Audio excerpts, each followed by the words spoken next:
before you try to heal someone, make sure they're willing to let go of what's making them sick. Are you willing to sacrifice that fear?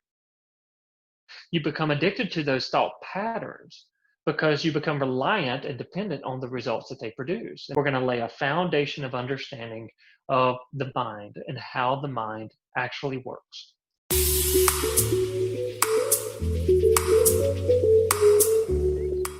I'm Melissa Lightman with Realty One Group Dockside, and welcome back to The Lightman Show. Life coach specializing in depression, anxiety, as well as coping with changes. Michael Oglesbee. Michael, thank you so much for being with me here on the show. I appreciate it. Thank you for having me. It's a pleasure. Oh, it's my pleasure. So, Mike, as we were saying in the beginning of the show, there's a lot of things going on. The world seems to be going mad with all of us trying to figure out how to cope and how to, get used to these changes. I mean, what do we need to do here? What do you think? There's a lot of changes going on, especially in today's climate, and there's so much uncertainty out here. And that uncertainty really is one of the breeding grounds for anxiety. And so I think it's really important to be able to ground yourself and to be able to bring yourself back to that place of there's certain certainties that we can come back to, certain truths. And it's really important to develop the skills, if we don't have them, to bring about that certainty and to bring a peace within ourselves in the midst of all this uncertainty, and to be able to regulate the emotional state. And that's really, really what it boils down to, regulating that emotional state. And to do that, we have to learn how to regulate the thought patterns. And so I think that's really where the first step is to be made. Mm-hmm.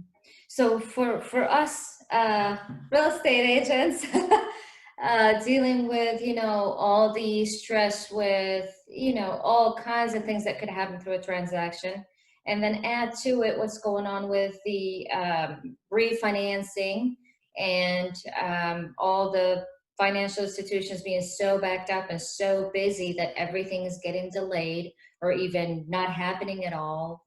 And our clients getting very upset, especially ones that, are trying to move into their new home. How do we cope with that as agents? I'm going to just steal that from you, and then we'll move on to general. Okay, so the job as the agent is to assist the client in that path forward to getting their home. And it can be strenuous and it can be stressful on both sides, but as the agent, you really do kind of bear a bigger responsibility and a bigger burden if you really think about it, because these people are reaching out to you and they're looking to pull that certainty. Again, uncertainty is that breeding ground, or one of the breeding grounds for that anxiety. And so they're looking to you. And so you might find them reaching out and a little more than what they typically would, or maybe even more than what you'd like. And to be able to respond to that in a way that brings them a sense of assurance that you're doing everything that you can. Of course, you can't give a guarantee on anything these days, but to be able to bring that energy to the table and say, we're working on everything's okay, we're looking good, and just reassuring, a lot of times will give them a sense of security. So I think being able to control your own thoughts and being able to interact with people in that healthy way, can really make a big difference. Mm-hmm, mm-hmm. I mean, we really get caught up in our feelings sometimes, and we have to deal with, a lot of agents have kids, they're going through, 3 or 4 transactions that just fell through, and now you're dealing with another one, and at the same time you're trying to think of them before you, and sometimes it doesn't work that way. So you talked a little about self-regulation. Is that what it's called? Self or emotion? Self-regulation. Yeah. Regulating those processes within the self. And you just mentioned something, taking care of the client before you take care of yourself. As counterintuitive as it may seem, my personal stance on that is that's absolutely the opposite of what we should do, because if you're not taking care of yourself effectively, then how well can you take care of someone else? And I think self-care is a really big deal. And I think that we should all invest in ourselves first, because the more we invest in ourselves, the better we're going to be and the more effective we're going to be at whatever it is we pursue. And so taking the time to learn about yourself, to understand, what your thought patterns are, what your emotional states are, that sort of thing can help you to really understand how to work with them and to control them to a point where you can be more effective in a situation for yourself and for other people. Yeah, yeah. And I'm at fault. I'm still working on that. I am too. Yeah. I do. I think the first step is to take a step back. To take a step back, take a moment to breathe. There's I speak about truth a lot because I think truth is really it can be a revolutionary idea if you incorporate it in certain ways, and ways that I teach and help people to incorporate that into their life. And so many of us don't actually live based on those things. And it's pretty amazing, but we're conditioned to think and react in certain ways. And so when we're conditioned and taught those things, we just recreate and, basically keep those cycles going in our life. And so, you want to be able to manage that emotional state. So you're going to have to take a break sometimes, because when the mind becomes overwhelmed, it shuts down. And so we want to make sure we don't get to that point. And so being able to take a step back first and foremost, and then to remember something, a very, very simple truth that I teach and I incorporate into my life, is to remind ourselves that there's not a single thing that we've ever been through that we haven't gotten through.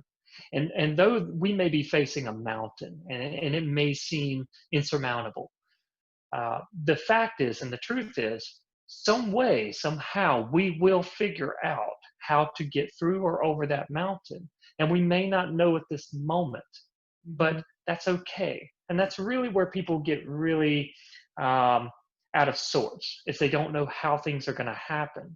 But the reality is, we don't know how anything's going to happen, right? Like, I'm sitting in this chair and I don't know even how I'm going to get up. I have an idea of it, but I don't know the exact process. I don't even know how things are going to manifest in the next 5 minutes, much less the next, 5 hours or 5 days. But we do know that we can handle these things, because if you look back in your life, you have always gotten through everything you've ever been through. Now, maybe you didn't get through it the way you wanted or the way that you could have or the best way, but you did get through that. And you may be facing a mountain of paperwork or all these loopholes and all these things. And Moments. yeah, like everywhere you turn, if there's a block, but you will get through those things. And to be able to bring those thought patterns in, to kind of bring that comfort into yourself, because once you achieve that for yourself, you can then express that and deliver it to your client. So that's really brilliant. So the first thing is to try to take care of yourself first, Hmm. take a step back second, Hmm. and third is to remind yourself that you're going to get through this just like you have done so before. Yeah, every single time before. And another aspect that I like, and that really, really helps me and the people that I work with, is to remember the bigger picture of what you're trying to achieve. We step into these roles, these independent roles, subcontractor roles, owning our own business roles, and we do this for the freedom that it can create, because we want to work our own schedule, we want to do our own thing, we want to do things on our terms. And people that are in these fields that do these things were made to function like this, and we function very well like this. And so I think it's important to be able to step back and see the bigger picture. We get so caught up in the details of what we're doing sometimes that we forget why we're doing it in the first place. I think And so that I think, requires so much energy. yes, It does, and it can drain us. And so, really, just taking that time to remember what we're doing, and to make sure that our priorities are in order. And yourself should be your first and highest priority. Yeah. Um, so you have a few books that you offer and a new book that we'll talk about at the end of the video. Um, and one of those was Foundation of Success. Is that right? Yes, that was actually the my very first book that I released back in 2012, I believe it was, or maybe 2013. And it's just a 28-day guide to help a person get on that track of starting to invest in themselves, and starting to put forth the energy and the focus that it takes to become that version of themselves that they truly want to be, and then the follow-up work to get there. And so that's really a guide that I created specifically at the time for the clientele that I was working with, Mhm. as just something that's there as a companion to remind you of what that bigger picture is, what you really, really want, and to help you take steps to get to that place. So it's been a phenomenal tool that I still use today for people, and it's still very helpful. Fantastic. And I'll have a link for it below for you guys to see. Very good book. You should all have a copy of it and look into it and see what you can learn from that book. We also have another one that I was really curious about, and you're offering this one for free through your website. Make it big in a small business. I love that. Yes. So the concept here, I've been in business almost a decade, and as a business owner, starting out without any business training in the beginning, you go through those hurdles, and one of the hurdles that I went through was I went flat broke and lost everything. But through that, I gained some of the most incredible experiences and knowledge, because it really drove me to learn how to run a business. And running a business is all about strategy. And there are certain strategies that when you put into place, they can help your business excel. But it still goes back to what we talked about before. The number one strategy, that if you want your business or any part of your life to grow, then you have to grow yourself, because the business that you're in, as a real estate agent or whatever it is you're doing, anything that you do, it's all coming from you. It's all an expression of you.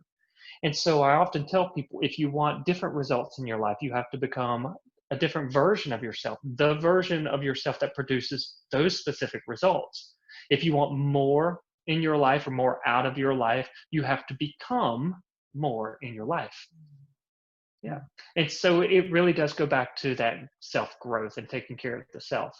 Um, and so make it big in a small business is really about more of the strategic part, and really, showing the benefits of having someone there to help guide you and into these greater levels of growth, but also strategies for your business, and putting these Here's things. what you need to do. Here's what you need to follow. Yeah. And it's free. Yes, it is free. Below as well with the website to check out. Let's talk a little about your specialty. You specialize in depression and anxiety and working with people that are suffering from that. And I really believe that every one of us has or is suffering from that. There's a lot going on, and especially in the last few months, it has been just overwhelming. And, a lot of us adults that work, most families here in the US, you have both husband and wife both working, and you have kids, and now you have no school, no Mhm. camps, nothing. And you're supposed to work and pay attention to your children at the same time and help them do their homework, which is another one. But, you know, how how do you deal with these situations? I mean, I think that's really, really difficult. Yeah, and of course, again, when the mind becomes overwhelmed, it tends to shut down. You know, anxiety and depression are the two most common mental disorders that exist in today's age. I mean, there's so much stimulus coming at us, and so many different things that are coming through the technology and the social media and Hollywood and all of these influences.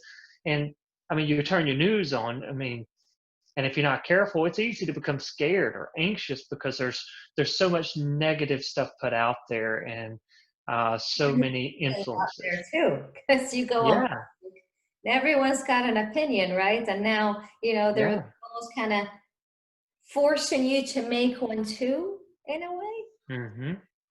And there's many different types of people, but you take your two common types of people. You have those who dive into those ideas and those systems and those influences, and they get captured by them. And I've seen people uh, that have gone down to the point where they've ended up in the psychiatric unit because of this.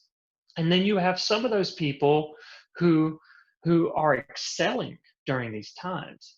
And so when you really think about that, the result that we produce of our experiences and the things outside of us, are they necessarily completely dictated by our environment, by what's going on?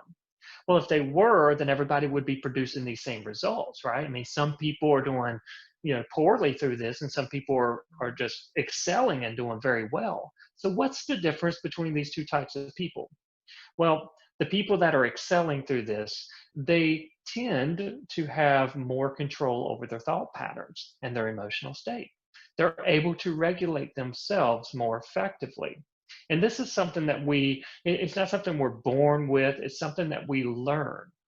And most people don't learn very healthy coping skills. And that's why these disorders are so common. I mean, mental health disorders are extremely common because we're not being taught how to cope in healthy ways that serve us well in the bigger picture. And so, what I do is I help people to learn how to cope. I help people to learn how to think at higher levels than their emotional state, higher levels than this stimulus that comes into them, so that they can go through these things, and they can do it in a healthy way and come out on the other side with the result that they can be proud of, that they really want to have, and be able to achieve what they want to achieve, even in the state of the economy. Hmm. Hmm. Absolutely. And I mean, I'm so grateful I met you and I had the chance to meet up with you and experience all your knowledge. And I just realized, I mean, number one in the specialty of anxiety and depression, right? Number one since 2000, Hmm. is it? Uh, Hmm. that's amazing.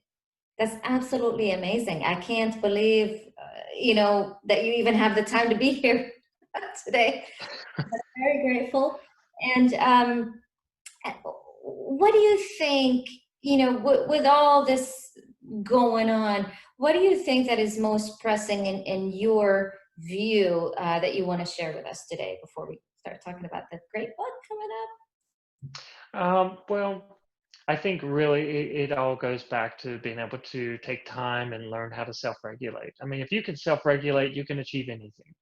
You look at people that are really, really successful and people that are not very successful, and you're going to find that the real difference is the mindset. Because people that work with their mind and they train their mind, and to be clear, it is a training, because we've Yeah. gone through our whole life learning, and so learning is training, and we've been trained to produce these results in our life. And if these results aren't, there's a question I like to ask: how is that serving you? And if it's not serving you, and if you break that sentence down, that statement, how is it serving you? It's supposed to serve you. Your actions are supposed to serve you. You're not supposed to serve them, the habits and things like that. And sometimes that's difficult. It's very simple. The idea is simple, but it's not easy. We have a difficult time letting go of things that prevent change in our life, because we get used to these patterns. Even in discomfort or being uncomfortable, we become comfortable. in those patterns of discomfort. You become Addiction. addicted to those thought patterns because you become reliant and dependent on the results that they produce. And to be clear, everything produces some type of a result that is beneficiary to us, right? So you take a smoker, for example. You got on one hand, oh, smoking's bad, it's this, it's that. But on the other hand, oh, it helps me with this, it helps me with that. And so everything has a payoff, everything has a reward. And even those negative thought patterns and those negative results, anxiety, they have their reward. I mean, someone who has social anxiety, well, that's a really good excuse to not have to go to the store when somebody needs something, right? I mean, there's all kinds of different things and reasons that this is, perceivably from that position beneficial, right? And I remember, I remember talking with a client who had anxiety, and I asked her this question, and it kind of came as a surprise, but it really does paint the picture for so many people out there. I said, this anxiety. I mean, she was just really, really struggling, and she said, I just can't get rid of this. And so I asked her this question. I said, if there were a button sitting beside you that you could press, and if you pressed it, all the anxiety would go away. But now, if all the anxiety goes away, so does all the excuses, so does all the reasons, so does everything attached to it. You'd have to let go of it all. Would you push that button? And to my surprise, she said, I don't think I would. And so there was a quote on Facebook one time that I read and really, really hit home. And it said, before you try to heal someone, make sure they're willing to let go of what's making them sick. And I think that that's something that, if we could take a moment to really think about. Are you really ready to let go of these things that are preventing you from making the progress you want, from being able to be effective the way that you want, and that are keeping you from these results that you really want? Are you willing to sacrifice that fear? Are you willing to sacrifice that story or that dependency? Are you really willing to sacrifice that to grow to higher levels? I mean, it's the law of sacrifice. And we have to be willing to let go of those things that aren't serving us and to pull in those things that are serving us. But that's a transition, and that can be difficult for people. It is, and it's very scary because now you have something absolutely new, absolutely alien to you. You don't know how Yeah. you're feel, you don't know how to react to it. It's just a new world, and it's easier to say, well, I'm too tired or too anxious or too depressed, right? Mhm. So It seems easier. Um, and in the moment, it might be easier, but when you look at the results that it produces versus the results that you could have if you took those steps, is it really easier to live like that, to go through that struggle every day? Is that really easier? And it's usually not. no, it's not really. Hmm. A lot of us, maybe, and I speak for myself, maybe, is that there are moments where I sit and think, oh, you know what, this is maybe I shouldn't be doing this because oh, I have a big list right Yep. here, things that I was doing yesterday, and yeah, it's not that easy at all. And so Mm-mm. self-regulation is uh, number one item for us to take care of or learn how to take care of, maybe is. And we've never been taught this, so it's going to be Yep. a learning curve. Hmm. And so with your clients, working with them, say on average, when you try to teach them these methods of self-regulation and controlling your emotions, on average, and I know everyone's different, but how long does it take someone to kind of start understanding, oh, this is what I should have been doing? So it is a tough question to answer. It depends on the person and really what they're willing to put into it, because you're going to get you're going to get back what you put into things. So I would say, an ideal client who steps into a program with me and they do the work, they're going to receive the benefits in the first week of our work. Um, because the work works. It drives down to the core foundational aspects of what drives all of our thought processes and emotional states and actions to begin with. So just implementing a few things right off the bat, the changes start taking place almost immediately.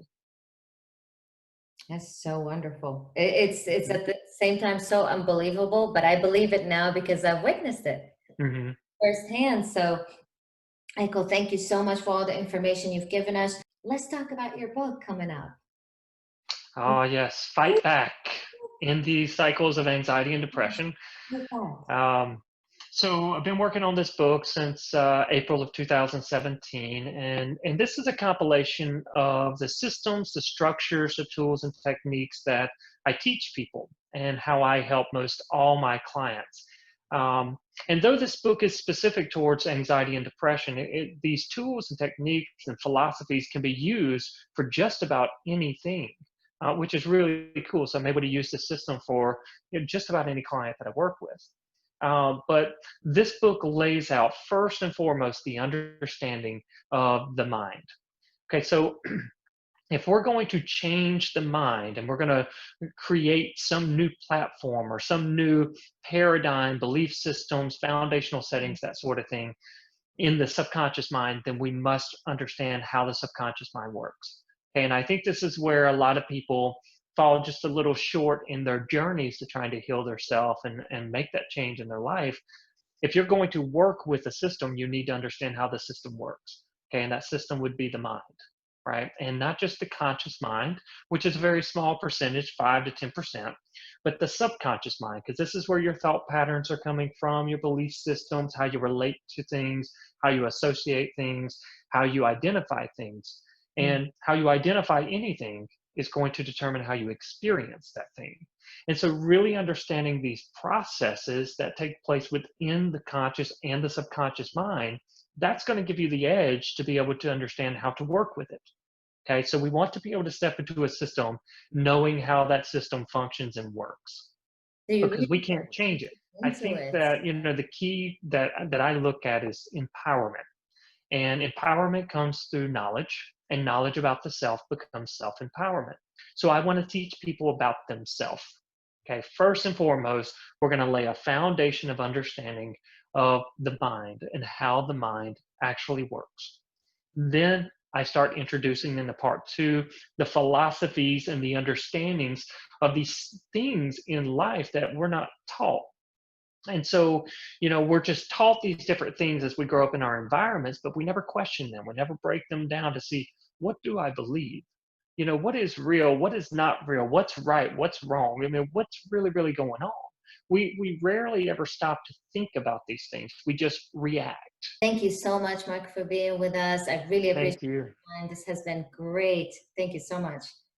Thank you. It's been a pleasure.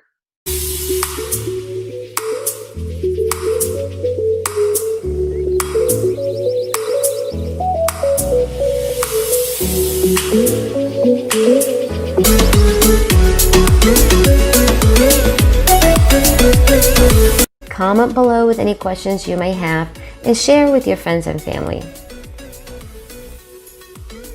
Alyssa Lightman here, your host, and you can find me on social media. I want to thank you very much for watching, and don't forget to subscribe, and I'll see you in the next one.